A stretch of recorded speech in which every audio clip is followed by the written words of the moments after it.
Hi there YouTube, I'm Sam and you're watching Conservative Caffeine. There are two parts to this video and they are entitled Barack Obama and Sarah Palin.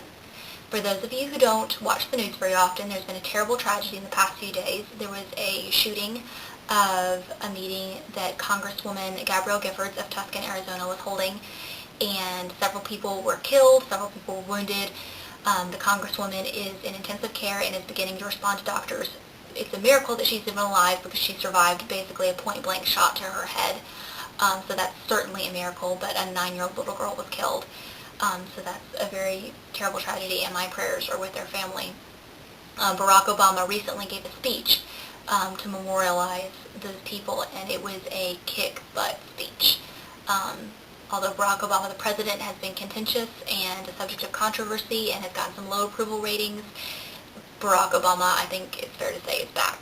He is a fantastic campaigner, he's a fantastic speaker, and he tapped into that in his memorial speech. It was very heart-rending. I just watched it in its entirety, some great rhetoric.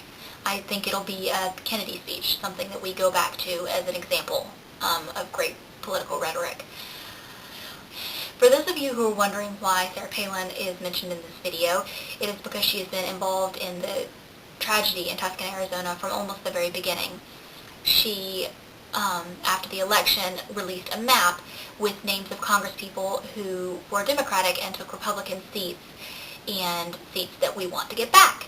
So they had little crosshairs next to their names, and one of those congresspeople was Gabrielle Giffords, the congresswoman who was shot and is in intensive care. Well, some people are interpreting this as sort of like a hit order on Gabrielle Giffords from Sarah Palin, which is stretching it, I have to say. It wasn't wise in retrospect to use those marks, but I honestly don't think that Sarah Palin had ill intentions, but she was sort of dragged into it from the beginning. And then she just went and made her situation worse by releasing a statement that she was the victim of blood libel in this whole issue, which I'm sure she didn't know what she was talking about or she wouldn't have said it. Blood libel is a term that is used to describe the anti-Semitic comments made by people who think that the Jews killed Jesus and therefore they're like from hell or something. I don't really know, anyone who uses those terms, so I'm not exactly sure how they're used, but it is certainly a term associated with the Holocaust and with anti-Semitism, and Sarah Palin used it way out of context and is drawing some serious heat for it. And I just wanted to bring Barack Obama's speech and Sarah Palin's comments in the same video to show just the juxtaposition between the two of them, because Sarah Palin has announced that she is looking into running for president, and it is undebatable that Barack Obama will be the Democratic candidate.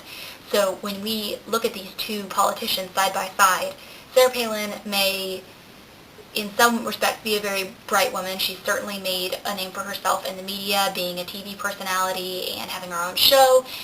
But I'm just not sure she's the right person for the Republicans to run against Barack Obama, because he is as he proved in this speech, a formidable campaigner. He's a great speaker, and Sarah Palin has shown once again that she is as gaffe-prone as Joe Biden.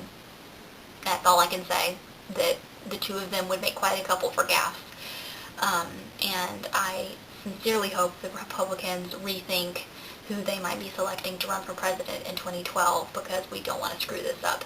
In my opinion, I would probably run Mitch Daniels. I think he's a pretty solid candidate. He can work across the party lines, which is something we certainly need right now. And he's got a pretty clear history. He's got some good economic background in Indiana. And, for vice president, maybe Marco Rubio. We could tap into some of that young vote and the Hispanic vote. And I just would like to see some youth on the Republican side, even though Barack Obama can't really run under that banner anymore. He's aged a lot in the couple years he's been president. Well, that's pretty much all that mattered to me politically today. I'm Sam. You've been watching Conservative Caffeine, and tune in next week.